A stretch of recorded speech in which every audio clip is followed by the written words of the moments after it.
రెడ్డి పాలనను తిరిగి తీసుకురావాలంటే అది జగన్ వల్లే సాధ్యమవుతుందన్నారు వైఎస్ విజయమ్మ. 9 ఏళ్లుగా ప్రజలతోనే మమేకమై ఉన్న జగన్ను గెలిపించుకోవాలని ప్రజలను కోరారు. రాష్ట్రంలో చంద్రబాబు హయాంలో అక్రమాలు, అన్యాయాలు జరుగుతున్నాయని ఆరోపించారు.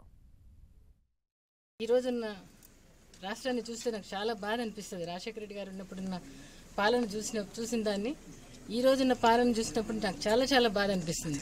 అందుకనే ప్రజలకు ఒకటే విజ్ఞప్తి చేస్తా ఉన్నా, రాజశేఖర రెడ్డి గారి పాలన మళ్ళా తీసుకురావాలంటే అది కేవలం జగన్కి ఒక్కరికే సాధ్యమని నేను నమ్ముతా ఉన్నా.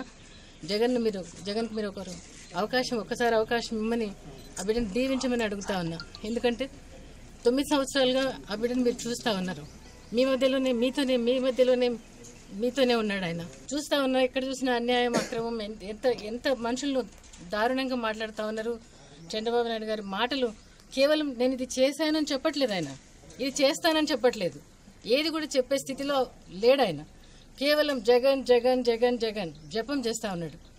కాబట్టి ఆ జగన్నే గెలిపించమని నేను ప్రజలందరినీ కూడా కోరుతా ఉన్నా.